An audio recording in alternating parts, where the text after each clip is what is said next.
2025 का पेपर गजब का पेपर बनाया इस बार। बायोलॉजी में तो एक-एक पोर्शन कोई पोर्शन को छोड़ा ही नहीं है और पेपर मॉडरेट लेवल का था, ईज़ी तो था ही नहीं। जो ये कह रहे हैं ना कि ईज़ी था पेपर, पेपर कहीं से ईज़ी नहीं था, मॉडरेट लेवल का था और लेंदी पेपर था। मतलब 3 घंटे में हो जाने वाला पेपर तो आपका था ही नहीं। फिज़िक्स तो बहुत ही खराब था, एकदम बिल्कुल बहुत ज़्यादा लेंदी और बहुत टफ था। बायोलॉजी में खासकर जो reductionist biology, Indian father of ecology, ये सब सारे आपके इंट्रोडक्शन पार्ट से दे दिए गए थे। तो जिसने इंट्रोडक्शन पार्ट भी पढ़ा होगा, मैंने पढ़ाया था आप लोगों को फादर ऑफ इकोलॉजी वाला, तो जिसने इंट्रोडक्शन पार्ट भी अच्छे से पढ़ा था, जिसने एक-एक लाइन एनसीईआरटी की बिल्कुल छाप ली थी ना दिमाग में, उसी का बहुत अच्छा गया होगा बायोलॉजी। और खासकर देखो डायग्राम को कैसा, मतलब पीसीटी, डीसीटी के डायग्राम को इतने अच्छे से दे दिया था। फिर उसके बाद कुछ कॉमन सेंस वाले क्वेश्चन आ गए थे आपके, जैसे कि पीसीआर वाला हो गया, आईवीएफ वाला हो गया, insulin can't be given orally, ये सब आपके कॉमन सेंस वाले क्वेश्चन थे। फिर एक एड्रिनल मेडुलरी के जो हार्मोन है उसका फंक्शन, सब कॉमन सेंस वाले क्वेश्चन थे कि आपको लगेगा कि बाहर से क्वेश्चन है लेकिन एक्चुअली वो कॉमन सेंस लगाने वाला क्वेश्चन था वो।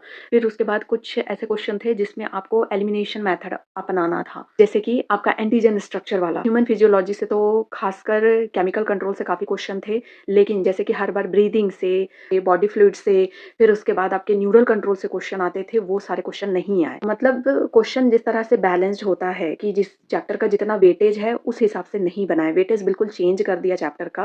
वेटेज के हिसाब से क्वेश्चन पेपर आपका नहीं था, बस उन्होंने लिया है और क्वेश्चन पेपर बना दिया। कहीं से भी लगातार क्वेश्चन उठाए हैं, जैसे माइक्रोब से क्वेश्चन बहुत कम आते थे, अब इस बार माइक्रोब से क्वेश्चन आए हुए थे। फिर उसके बाद कैंसर से क्वेश्चन काफ़ी रिपीटेड थे, बायोटेक्नोलॉजी से काफ़ी क्वेश्चन आए हुए थे। एक पेज से या एक जगह से काफ़ी छाँटा हुआ था और बाकी चीज़ों को जैसे छोड़ ही दिया था।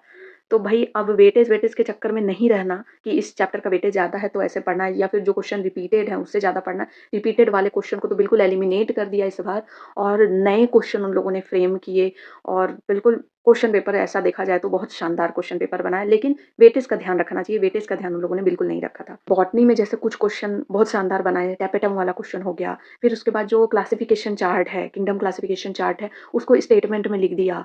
फिर नियोप्लास्टी वाला जो क्वेश्चन है, मतलब क्वेश्चन को बहुत अच्छा बनाया। तो नेक्स्ट ईयर के लिए, इस साल अगर नहीं भी हुआ है, बच्चे नेक्स्ट ईयर के लिए बहुत अच्छे से प्रिपेयर करो। एंड इस बार कट ऑफ बहुत कम जाने वाला है क्योंकि पेपर तो टफ था। 500-600 के आसपास के रेंज में बहुत सारे बच्चे होंगे।